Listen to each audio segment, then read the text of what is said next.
하나님을 기쁘시게 해드리는 삶. 네, 하나님을 기쁘시게 해드리는 삶이라는 제목으로 함께 은혜를 나누기로 합니다. 대개 새해가 되면 가족 모두가 한자리에 모여서 한 해를 살아가기 위해서 서로의 덕담을 나누는 일들이 있습니다. 대개 저희가 살아가고 있는 시대에는 대개 설날, 음력 설날 그런 이야기들을 하기도 하잖아요. 그렇죠? 대부분 그렇잖아요. 설날 모여서 음식 차려놓은 음식 먹으면서 한 해 동안 이렇게 살아가면서 참 복된 삶이 됐으면 좋겠다라고 덕담을 나누기로 합니다. 그래서 그런 일들이 이제 새해를 시작하면서 양력 1월 1일이 되면서 하나님이 저희 마음속에 그 이전에 이런 덕담을 나눌 수 있는 그 은혜를 이렇게 준비하라라는 마음을 저에게 주셨어요. 그래서 오늘은 그런 덕담을 나눌 수 있는 그 자리가 되어졌으면 좋겠고, 또 그 말씀이 그냥 한낱 사람의 말로 끝나는 게 아니라 성령이 주관하시고 우리 삶을 책임져 주시는 그런 메시지가 되어졌으면 좋겠습니다.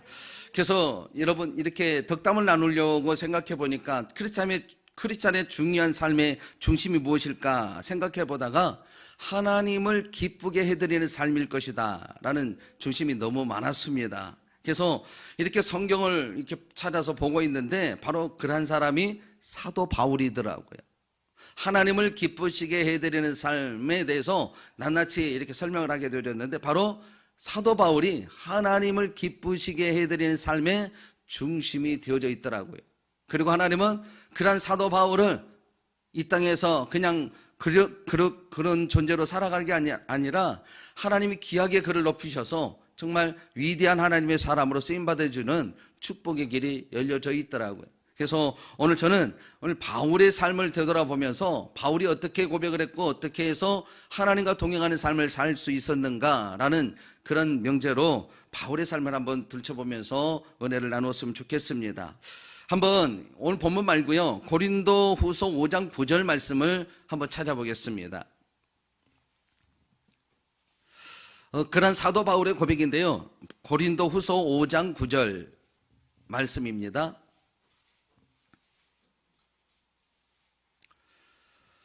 찾았으면 읽어봅니다. 시작.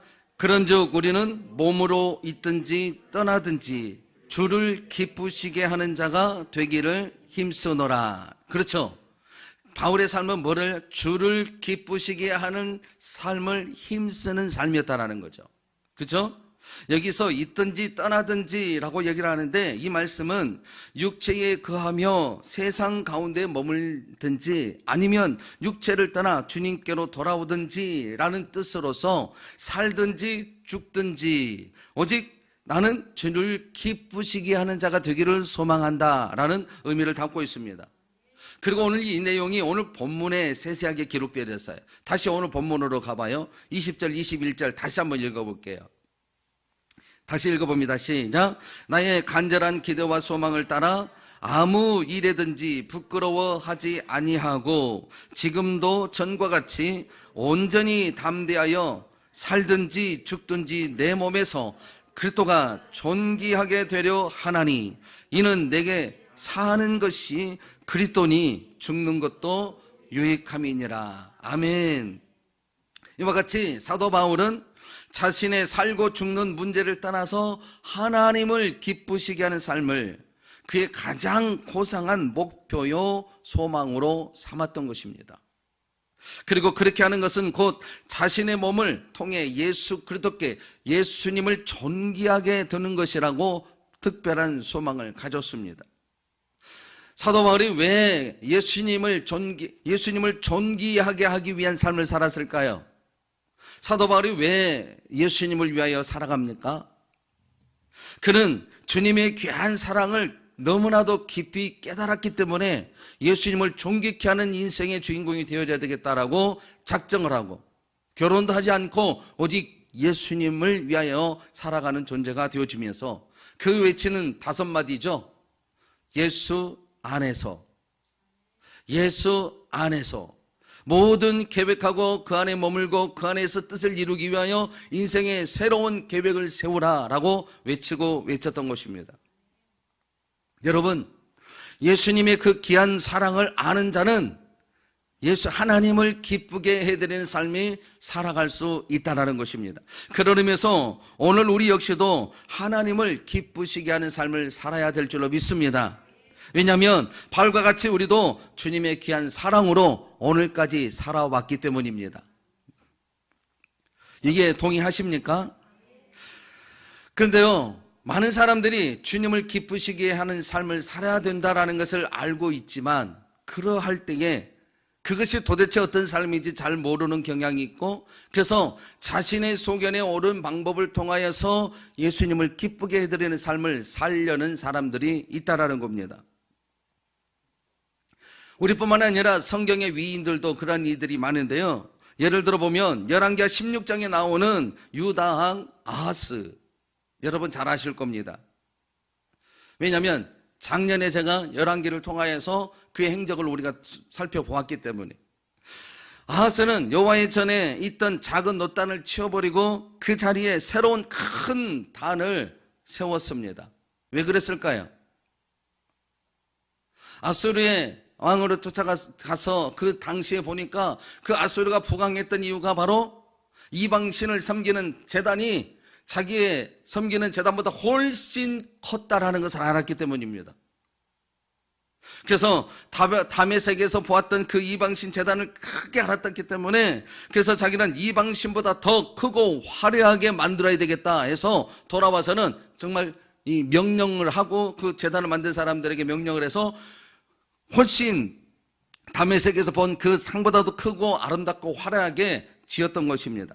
이와 같이 그는 크고 화려하게 만든 제단을 하나님이 기쁘게 받으실 것이다 라고 생각을 해서 그렇게 지은 겁니다.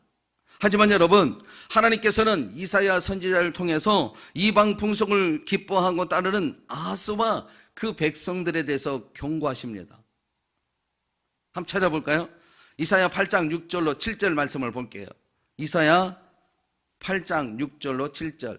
이사야 시대, 당시의 선지자가 이사야였었는데 아하스 왕의 시대의 선지자가 이사야였는데, 이사야가 기록한 말씀에 찾아봅니다. 8장 6절로 7절 읽어봐요. 시작. 이 백성이 천천히 흐르는 실로암 물을 버리고 르신과 르말리아의 아들을 기뻐하느니라. 그러므로 아수르 왕과 그의 모든 위력으로 그들을 뒤덮을 것이라. 아멘. 그러니까 내가 형형하고 창일한 그 하수 아수르 왕과 그의 모든 위력으로 그들을 덮을 것이니라. 다시 말해서 지금 유다를 뭘 하겠다라는 거예요? 이제 이스라엘은 뭐 하겠다라는 거예요? 이웃 나라를 부강을 시켜 그들을 점령해 버리고 말겠다라는 겁니다. 여러분, 내 생각에는 이것이 하나님 기뻐하실 것 같아서 높여드리고 있는데 하나님은 그것을 통하여 뭐를 해요? 진노하고 계시는 거예요. 그렇죠? 하나님을 높여드리고 하나님을 기뻐하도록 하는 삶이 되어졌다고 하지만 그것이 내 중심이 되어질 때 하나님은 받지 않으신다라는 거예요. 사뭇 우리의 생각과 하나님의 생각이 심히 다르다는 것을 우리는 알 수 있을 것입니다. 그러므로 새해 2021년도에는 한 해 동안 여러분이 주님의 향기를 바라고 주님의 서 역사를 써 내려가기를 원하신다면 하나님의 기쁨이 되는 삶이 무엇인지 분명히 알아야 합니다. 나는 여러분이 하나님을 기쁘게 해드리는 삶이 분명히 중심이 되어져서 2021년도에는 여러분의 삶에 하나님의 기쁨이 함께하는 그런 영광의 삶이 되기를 주의 이름으로 축원합니다. 그렇다면 하나님이 기뻐하시는 삶은 무엇일까요? 히브리서 11장 1절에 보면 믿음이 없이는 하나님을 기쁘시게 해드릴 수가 없다고 그랬어요. 그러므로 하나님이 기뻐하는 삶은 바로 뭘까요? 믿음의 삶인 거죠. 그렇죠? 믿음의 삶인 거예요. 그렇다면 믿음의 삶은 구체적으로 어떻게 사는 것이 믿음의 삶이냐는 거죠. 오늘 사도 바울을 통하여서 오늘 본문은 뒤로 하고 그 사도 바울의 고백을 통해서 한번 보겠습니다. 첫 번째로 믿음의 삶을 구체적으로 표현해 보면 그리스도의 은혜를 아는 자가 되고 우리의 삶을 통해 그 은혜를 찬송으로 승화시켜 나가는 삶이 되어야 합니다. 첫 번째, 그리스도의 은혜를 알고 그 은혜를 찬송하는 자가 되어야 합니다. 하나님의 기뻐하심은 바로 뭐라고요? 은혜를 알고 그 은혜를 찬송으로 높여드리는 겁니다. 사도 바울은요, 로마서 8장 8절에서 말씀합니다. 한번 읽어볼까요? 중요한 말씀인데, 로마서 8장 8절. 왜 이렇게 하나님의 기쁨이 되어지기를 소망하였는지, 자신은 왜 그렇게 하나님을 기뻐하며 삶을 살았는지에 대해서 로마 교인들에게 편지를 썼는데 8장 8절 읽어봐요. 시작. 육신에 있는 자들은 하나님을 기쁘시게 할 수 없느니라. 여러분, 히브리서 11장 1절에서는 믿음이 없이는 하나님을 기쁘시게 할 수 없다고 그랬는데, 여기서는 육신에 있는 자들이 하나님을 기쁘시게 할 수 없다라는 거예요. 그러니까 여기서 말하는 육신은 뭡니까? 믿음의 반대의 삶을 얘기하는 거죠. 그렇죠? 아니에요? 아니, 내가 너무 자주 틀리니까 여러분이 대답을 안 하면 또 틀린 줄 알잖아요. 긴장하잖아요. 여러분, 이 말씀은 육신의 삶은, 즉 믿음이 아닌 삶은 하나님을 기쁘시게 해드릴 수 없다라는 거예요. 그럼 여러분, 이 말씀에서 육신의 삶이 왜 중심이 되었고 하나님은 왜 그 육신적인 것을 기뻐하지 않으실까요? 그것은 바로 하나님의 창조 역사에서부터 그 이유들을 분명하게 말씀하는데요, 하나님은 인간을 지으실 때에 자기의 모양과 형상에 따라 흙으로 빚으시죠. 그죠? 이것이 인간의 최초의 몸입니다. 육체입니다. 그리고 그 몸은 움직이지 못하는 존재였어요. 당시에. 지음을 받았기는 했지만 움직여서 뭔가 활동할 수 없는 상태. 하나님의 형상에 따라 지음받은 되어졌지만 우리 안에 움직일 수 없는 상태, 스스로 뭔가를 할 수 없는 상태에 되어진 겁니다. 하지만 하나님은 그 창조된 몸에 어떻게 하십니까? 여러분 잘 아시죠?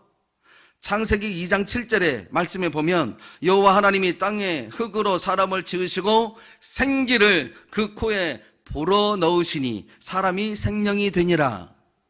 그러니까 사람을 흙으로 지으시고 하나님이 그 코에다 뭘 넣어요? 하나님의 생기, 즉 이것을 말하면 생명이라고 하고 하나님의 호흡이라고도 합니다. 그런데 하나님은 영이시라고 그러잖아요. 하나님의 영이신 분이 육체에 되어 있는 그곳에 후 하고 불어넣자 하나님의 영이 코를 통하여 들어가서 움직이게 하는 생명의 기운이 되어졌다는 겁니다. 다시 말해서 최초의 인간이 살아 움직일 수 있었던 것은 바로 하나님의 생기, 바로 하나님의 호흡, 또 다른 말로는 하나님의 영이 공급되었기 때문인 겁니다. 최초의 인간은 그렇게 하나님의 영으로 살아 움직이는 존재가 됩니다. 반면에 하나님 나라에서 추방당했던 타락한 천사는 그 인간에게 또 다른 호흡을 부여하고자 했습니다. 물론 최초에는 하나님의 영이 존재했기 때문에 그들이 그 사탄의 능력으로는 결코 인간에게 다른 생명을 주장할 수가 없었습니다. 하지만 인간이 그 사탄의 역사를 받아들이면 그들에게 또 다른 생명을 부여할 수 있었습니다. 왜냐하면 하나님이 인간을 창조하실 때에 선택할 수 있는 인격체로 지으셨기 때문입니다. 그래서 우리 모두는 인격을 가진 존재입니다. 무엇을, 어느 것을 선택하고 어느 것을 버리느냐, 이것은 나에게 주권이 있다라는 것입니다. 여러분, 그렇게 사탄이 또 다른 인간에게 생명을 부여하기 위해서 그것을 넣어야 되는데 그 사람이 반응을 해야 돼요. 자기의 그 사탄의 목적에 따라 그대로 반응해야 돼서, 그래서 사탄은 조용히 하나님의 사람들에게 다가가서 선악을 알게 하는 열매를 미혹하게 만들기 시작합니다. 즉 혼적인 능력을 부각을 시켜서 먹음직도 하고 보암직도 하고 지혜롭게 할 만큼 탐스럽도록 모든 상황을 바꿔버렸습니다. 그래서 혼적인 생명을 받아들이도록 조장한 것입니다. 이것이 바로 육신의 정욕, 안목의 정욕, 이생의 자랑의 것들을 목표를 두도록 살짝 바꾼 겁니다. 하나님의 영이 그들에게 생명이었지만 그 하나님의 영이 생명이 되어지지 못하는 또 다른 생명을, 혼적인 생명을 넣기 위해서 살짝 바꾼 겁니다. 이렇게 미혹해오는 그 하나님의 영에 의해서 창조됐던 하나님의 사람들이 그러한 사탄의 미혹을 떨치지 못하고 그 육체적인 혼적인 생명을 그대로 받아들여 버립니다. 결국 인간의 육체는 바로 혼적인 요소를 추구하며 살 수 있게 되어져 버렸어요. 다시 말해서 하나님의 모양과 형상에 따라 영원토록 하나님의 영적인 생명을 공급받아야 할 육체가 사탄의 혼적인 생명을 받아들이는 기관이 부설이 되어져서 그것을 이루기 위해 살아가는 존재가 되어주고 말았다라는 겁니다. 그러므로 육신의 소욕을 이루기 위해 살아가는 삶은 어쩜 사탄의 미혹을 떨치지 못하는 삶이기에 사도 바울은 그 자체가 하나님을 기쁘시게 해드릴 수 없다라고 명제했던 것입니다. 그렇습니다. 우리가 비록 인류 최초의 인간이었던 아담의 후손이 되어져서 여전히 육신에 매여 살아갈 수밖에 없는 존재입니다. 그렇다면 우리는 결코 어떤 삶으로도 하나님을 기쁘시게 해드릴 수 없다라는 명제가 우리 안에 주어진 겁니다. 여러분 기억하셔야 돼요. 우리의 힘으로나 우리의 노력이나 우리 어떤 능력으로도 하나님을 기쁘게 해드릴 만한 그 어떤 조건이 없는 자입니다. 기억하셔야 돼요. 나의 노력으로는 하나님의 기쁨이 되어드릴 수가 없습니다. 제일 먼저 우리는 이것이 2021년도에 중심이 되어졌으면 좋겠습니다. 나의 중심, 나의 노력, 나의 모든 영향력으로는 하나님을 기쁘게 해드릴 만한 그 어떤 요소가 없습니다. 시작.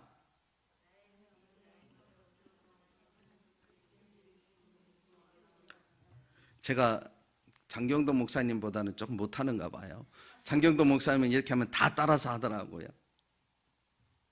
여러분 기억하셔야 돼요. 나의 노력, 나의 그 어떤 것으로는 하나님을 기쁘시게 해드릴 조건이 단 하나도 없다라는 사실. 그렇다면 우리는 하나님을 기쁘게 해드리지 못하고 그냥 살아가야 할까요? 그래서 준비되신 분이 바로 예수 그리스도입니다. 그리고 인간들의 혼적인 요소를 불러일으키던 자신의 소유를 삼으려 사탄의 권세를 예수님의 이름으로 깨뜨려 버리십니다. 다시 말해서 잃어버렸던 하나님의 호흡을 다시 찾을 수 있도록 예수님이 길을 열어놓으신 거예요. 얼마나 감사한지요. 여러분 2021년도 살아가는 동안 예수 그리스도가 내 안에 이름하고 있는 한 사탄이 나의 삶 속에 하나님의 호흡을 끌어내지 못하고 하나님의 기쁘게 하는 모든 삶을 우리 가로막지 못하고 하나님의 영광의 도구가 될 수 있는 것입니다. 그래서 사도 바울이 그 주님을 만나고 난 다음에 하나님의 역사를 알고서 기록한 말씀이 있는데 한번 찾아보죠. 빌립보서 2장 9절로 11절입니다. 빌립보서 2장 9절부터 11절 시작. 이러므로 하나님이 그를 지극히 높여 모든 이름에 뛰어난 이름을 주사 하늘에 있는 자들과 땅에 있는 자들과 땅 아래에 있는 자들로 모든 무릎을 예수 이름으로 꿇게 하시고 모든 입으로 예수 그리스도를 주라 시인하여 하나님 아버지께 영광을 돌리게 하셨느니라. 여러분 하나님이 기쁨이 되는 길이 바로 예수 그리스도로 이름으로 우리에게 주어졌다라는 것입니다. 이미 인간에게 망가져버린 영적인 기관이 결국 예수 그리스도 이름으로 다시 회복하는 길이 된 것입니다. 그러므로 사랑하는 성도 여러분, 저와 여러분이 2011년도에 하나님을 기쁘시게 해드리는 길은 바로 반드시 영적인 삶을 살아야 가능합니다. 다시 말해서 우리의 영적인 기관을 회복하기 위해 기꺼이 하늘 보좌를 버리시고 우리에게 찾아오신 예수 그리스도의 은혜를 아는 자가 되어야 합니다. 그 은혜를 아는 자는 어떻게 살아갈까요? 한번 찾아보겠습니다. 요한복음 15장 9절 말씀입니다. 요한복음 15장 9절. 하나님의 사랑을 누구보다도 더 분명하게 정확하게 아셨던 예수님이 이르신 말씀이에요. 읽어봐요. 시작. 아버지께서 나를 사랑하신 것 같이 나도 너희를 사랑하였으니 나의 사랑 안에 거하라. 첫째는 예수님의 사랑 안에 또는 하나님의 사랑 안에 거하는 삶이 되어야 하는 겁니다. 2021년도에 하나님을 기쁘게 해드리는 것, 첫 번째, 예수님의 사랑 안에 거하는 자가 되어야 합니다. 이는 하나님께서 우리를 사랑하신 증거를 보내기 위해 보내신 예수님을 믿고 누리는 삶을 얘기합니다. 여러분, 예수님을 믿고 누리는 삶이 어떻게 나타날까요? 그것이 바로 찬송으로 나타나는 겁니다. 할렐루야. 다시 말해서 하나님이 영적인 공급을 누리는 길은 찬송이 끊이지 않도록 해야 한다는 거예요. 이것이 하나님이 찾으시는 믿음이 되는 것이고, 하나님은 그것을 가장 기뻐하는 것으로 여기십니다. 그리고 하나님은 그 찬송을 통하여 영광을 받으십니다. 왜냐하면 그것이 바로 하나님이 인간을 지으신 첫 번째 목적이었기 때문입니다.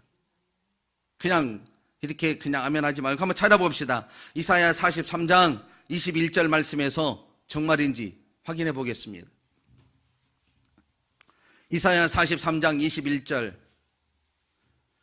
시작. 이 백성은 내가 나를 위하여 지었나니 나를 찬송하게 하려 함이니라. 사람을 지으신 목적을 이사야는 어떻게 했어요? 찬송을 받으시기 위하여 지으셨다는 거예요. 그런 의미에서 우리의 마음이, 우리의 입술이 하나님을 찬송하고 하나님을 찬양할 때에 하나님은 기뻐하실 줄로 믿습니다. 그래서요, 시편 기자는요, 시편 69편 30절로 31절에서 내가 노래로 하나님의 이름을 찬송하며 감사함으로 하나님을 위대하시다 하리니 이것이 곧 뿔과 굽이 있는 황소 드림보다 여호와를 더욱 기쁘시게 함이 될 것이니라. 우리 교회는 성가대가 없습니다. 그래서 매 주일마다 로테이션으로 돌아가면서 뭐를 드립니까? 특송을 드립니다. 특별한 노래로 하나님께 드리죠. 그렇죠? 근데 그것이 뭐였다고요? 황소를 드림보다 여호와를 더 기쁘시게, 황소 한 마리를 잡아 드린 것보다 더 기쁨의 시간이 된 겁니다. 그러므로 권면합니다. 새롭게 아마 특송자의 순서로 올려놓았을 때에 아유, 저 같은 자가 어떻게 하겠습니까? 해야 옳겠습니까? 그런 기회를 주시니 감사합니다. 이래야 될까요? 감사해야 합니다.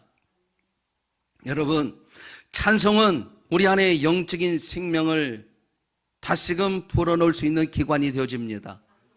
사람을 지으시는 첫 번째 목적, 하나님은 영광스럽게 하시려고 망가져버렸던 호흡을 다시금 예수 그리스도 이름으로 회복시켜 놓으셨습니다. 그리고 찬송하게 하십니다. 그러니 1년 내내 여러분의 삶에 주의 이름이 높여지는 삶이 되어야 하지 않겠습니까? 한 군데 한번 더 찾아봅니다. 히브리서 기자의 고백을 한번 들어볼게요. 히브리서 13장 15절 말씀.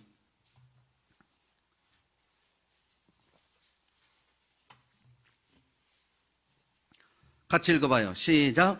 그러므로 우리는 예수로 말미암아 항상 찬송의 제사를 하나님께 드리자. 이는 그 이름을 증언하는 입술의 열매니라. 찬송이 뭐라고요? 증언자의 입술의 열매래요. 찬송하면 내가 예수 그리스도가 나의 주가 되심을 고백하는 것이고, 그 찬송은 또다시 우리 삶에 뭐가요? 열매가 되어 나타나게 된다는 거예요. 사랑하는 성도 여러분, 2021년 한 해 동안 하나님을 기쁘게 해드린 삶이 되기를 원하십니까? 그렇다면 여러분의 주어진 날들을 통해 마음껏 찬송의 소리가 높여지기를 주의 이름으로 축원합니다. 그리하면 여러분의 삶에 그것이 육체의 소욕을 이기고 영의 통로가 되어져서 마음껏 하나님의 영광을 드리게 될 줄로 믿습니다. 그리고 믿는 자로서 그보다 더 큰 축복은 없지 않나 저는 생각합니다. 복 있는 자는 악인의 꾀를 따르지 아니하고, 여기서 악인은 육체의 소욕을 따라 사는 것이 아니라는 것이죠. 오직 여호와의 율법을 즐거워하여 그 말씀을 주야로 묵상하는 것, 주의 은혜를 묵상하고 주님의 이름을 찬송하는 것, 그거야말로 최고의 복된 길이 아닌가 싶습니다. 그래서 오늘 망미순복음교회 모든 성도들에게 권면합니다. 2021년도에 여러분의 삶에 여러분 안에 주의 은혜가 중심하기를 주의 이름으로 축복합니다. 그리고 그 은혜 가운데만 머물러 있지 말고, 마음 가운데만 머물러 있지 말고 입술을 통하여 시인하는 자가 되기를 바랍니다. 그러면 로마서 10장 10절 말씀을 이룰 수 있을 겁니다. 사람이 마음으로 믿어 의에 이르고 입술로 시인하여 구원에 이르느니라. 여러분, 그 역사가 2021년 동안 한 하루도 빠짐없이 여러분 삶 가운데 펼쳐지기를 주의 이름으로 축원합니다. 두 번째, 하나님이 기뻐하시는 삶은 두 번째로 열심을 다해 주를 섬기는 자가 되어야 합니다. 한번 로마서 12장 11절 말씀을 한번 읽어보겠습니다. 로마서 12장 11절 말씀. 시작. 부지런하여 게으르지 말고 열심을 품고 주를 섬기라. 아멘. 그럼 로마서 14장 18절 말씀을 볼까요? 그러면 어떤 일이 일어나는지. 로마서 14장 18절 시작. 이로써 그리스도를 섬기는 자는 하나님을 기쁘시게 하며 사람에게도 칭찬을 받느니라. 아멘. 하나님을 기쁘시게 하는 삶은 바로 모델은 누구일까요? 바로 예수님입니다. 그렇죠? 성경에 예수님께서 어떤 분이심을 설명하시는 말씀들이 많지만 그 중에 가장 뛰어난 말씀이 아마 마태복음 3장 17절일 말씀일 겁니다. 그 말씀에 보면 한번 읽어볼까요? 이 말씀은 분명 하나님께서 직접 선포하신 말씀입니다. 마태복음 3장 17절 시작. 하늘로부터 소리가 있어 말씀하시되 이는 내 사랑하는 아들이요 내 기뻐하는 자라 하시니라. 여러분 잘 아실 겁니다. 그렇죠? 예수님이 침례 요한에게서 세례를 받으실 때에 나타나셨다. 그때 말씀하셨던 말씀입니다. 예수님은 하나님께서 사랑하시고 기뻐하시는 당신의 아들이셨습니다. 그리고 물론 예수님께서도 하나님의 온전한 기쁨이시며 또 하나님을 기쁘게 하시는 삶을 사셨습니다. 정말일까요? 예수님이니까 당연히 사셨겠지라고 할지 모르겠지만 찾아보세요. 요한복음 8장 29절 말씀. 요한복음 8장 29절. 예수님이 하신 말씀입니다. 시작. 나를 보내시니가 나와 함께 하시도다. 내가 항상 그가 기뻐하시는 일을 행함으로 나를 혼자 두지 아니하셨느니라. 분명 예수님은 하나님의 기쁨이 되기 위하여 삶을 사셨죠. 그리고 하나님께서는 이런 예수님과 함께 하심으로써 그 사랑하심을 날마다 보이셨습니다. 이와 같이 예수님과 하나님은 아버지와 아들 관계이기면서 그 사이에 사랑과 기쁨이 끊임없이 흐르는 관계였습니다. 정말 완벽한 관계였죠. 그렇다면 하나님은 우리에게 어떻게 여기셨습니까? 그 아들 예수님과 여러분을 바꾸셨다고 말씀합니다. 그 예수님과 여러분을 바꾸셨다고요. 예수님을 죽음의 자리에, 여러분을 생명의 자리에. 할렐루야. 엄청난 사랑이지 않습니까? 그 사랑에 대하여 일찍이 구약의 선지자 스바냐는 3장 17절에서 말씀해놨어요. 한번 읽어봅시다. 스바냐 3장 17절. 여러분 잘 아시는 말씀이에요. 너의 하나님 여호와가 너의 가운데 계시니 그는 구원을 베푸실 전능자시라.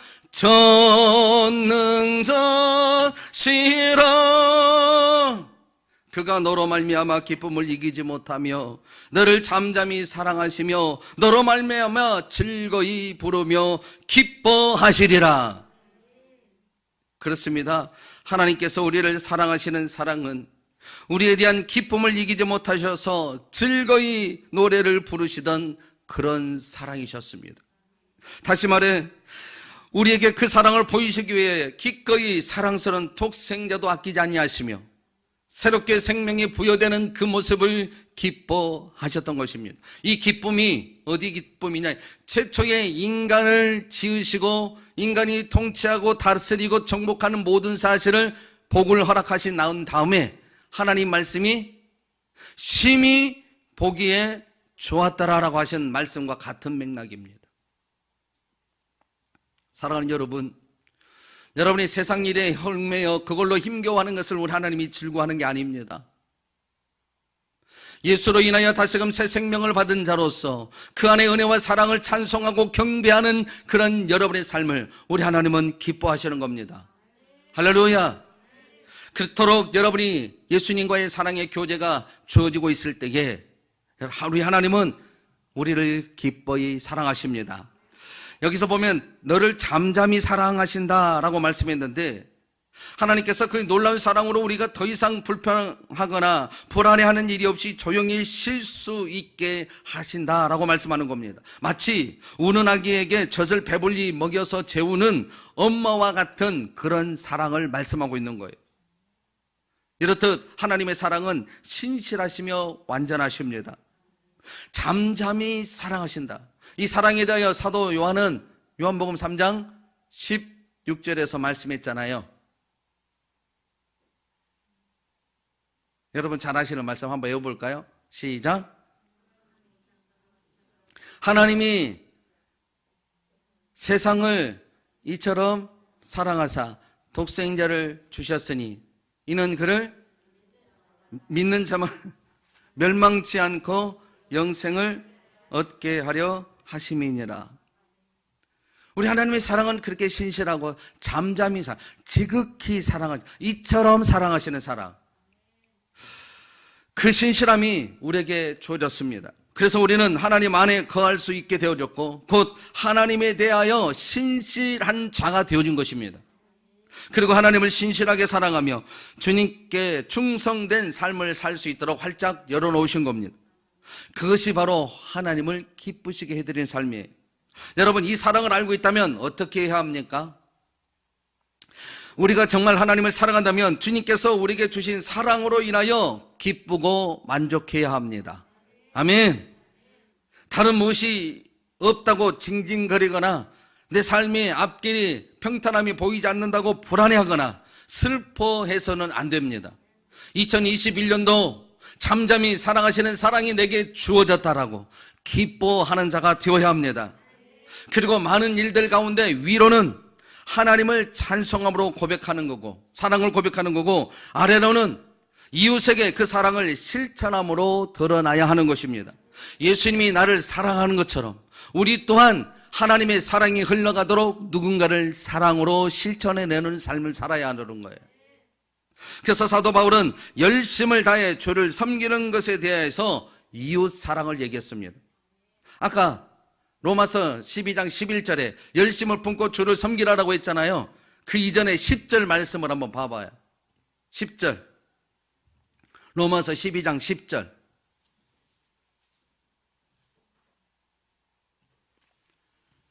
읽어볼까요? 시작.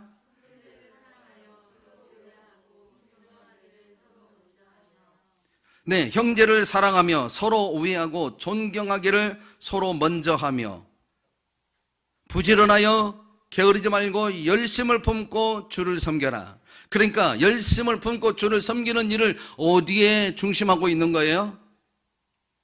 형제를 사랑하며 서로 우애하고 존경하기를 서로 먼저 하는 것에 말씀하고 있다라는 거예요. 그렇죠? 또 로마서 14장 18절 말씀 이전에 17절을 봅시다. 18절의 말씀이 이로써 그리스도를 섬기는 자는 하나님을 기쁘시게 하고 사람들에게 칭찬을 받게 된다고 그랬잖아요. 17절 말씀을 보죠. 시작. 하나님의 나라는 먹는 것과 마시는 것이 아니요 오직 성령 안에 있는 의와 평강과 희락이라. 하나님 나라, 즉 하나님의 기뻐하심은 성령 안에서, 예수님 안에서 의와 평강과 희락, 즉 이 세 가지는 하나님이 예수님을 통해서 보이신 사랑입니다. 하나님이 예수님을 통하여 보이신 사랑을 실천하는 자가 되라는 거예요. 다시 말해서 하나님을 기쁘시게 하는 것은 예수님 안에서 사랑을 실천하라는 거예요. 누구에게? 내 가까이 있는 이웃에게. 가까이로는 내 먼저 가족에게. 사랑하는 성도 여러분, 사도 바울은 그 예수님을 전하기 위하여 뭐든 아끼지 않았습니다. 심지어 자기의 목숨조차도 아끼지 않았습니다. 그러니 하나님은 그를 어떻게 하시겠어요? 당연히 기쁘시게 여기셨죠. 그리고 하나님이 그를 높이 들어 사용하셔서 오늘날 우리에게도 도전이 되어지도록 바꾸셨습니다. 이와 마찬가지로 하나님께 대한 우리의 사랑 역시도 우리의 의의가 돼서는 안 되는 겁니다. 하나님의 말씀의 기준에 의하여 사랑이 실천되어야 합니다. 아멘. 오직 하나님께서 예수님을 통해 주신 하나님의 의의가 우리 안에 있어야 됩니다. 첫 번째 하나님의 의의는 뭐라고요? 우리 안에 그리스도의 은혜를 알고 찬송하게 하는 겁니다.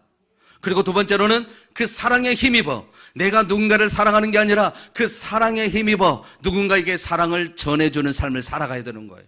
이게 2021년도 우리 망미순복음교회 성도들을 보고 싶어 하시는 하나님의 기준입니다. 그 기준을 여러분이 감당할 때에 하나님은 어떠하시겠어요? 기뻐하십니다. 할렐루야. 여러분, 내가 뭔가를 열심히 해서 열심히 돈을 벌어서 하나님께 드리는 것이 아니라, 그것을 그렇게 화려한 제단이 아니라, 하나님은 오직 의롭게 여기신 분은 단 한 분, 예수님 뿐이십니다. 그 예수님의 이름이, 예수님의 은혜가 내 안에 머물러 있어야 되는 겁니다. 그리고 그 은혜로 말미암아 하나님을 찬송해야 되고, 앞으로는 사람으로에게는 그 사랑을 실천하는 자가 되어야 합니다. 예수님이 나를 사랑하신 것처럼 그 사랑을 실천하는 자가 바로 하나님이 기뻐하시는 삶의 주인공이 되는 겁니다. 이번 주 제목이 뭐라고요? 말씀의 제목이 하나님을 기쁘시게 해드리는 삶이라고 했어요. 하나님을 기쁘시게 해드리는 삶, 분명히 말씀드렸습니다. 오직 하나님께서 그리스도 예수님을 통해 우리에게 부어진 사랑에 먼저 감사함이 있어야 되는데, 그 감사함을 표현하는 것이 하나님에 대하여는 찬송이고 이웃에 대한 사랑을 실천하는 거예요. 아멘. 이것이 예수님을 존귀하게 하는 것이며 하나님을 기뻐하게 되는 영양분입니다. 오늘부터 시작된 2021년도 매 주일이 오직 하나님께 기쁨이 되기를 위해 준비된 여러분의 인생의 터전이 되기를 주의 이름으로 축원합니다. 그러면 사도 바울과 같이 여러분의 삶을 통해서 멋진 하나님의 역사가 반드시 준비되어지고 사용되게 될 줄로 믿습니다. 그러한 신실한 사랑이 여러분의 삶에 바르게 증거되는 간증의 주인공들이 되기를 주님의 이름으로 축복합니다.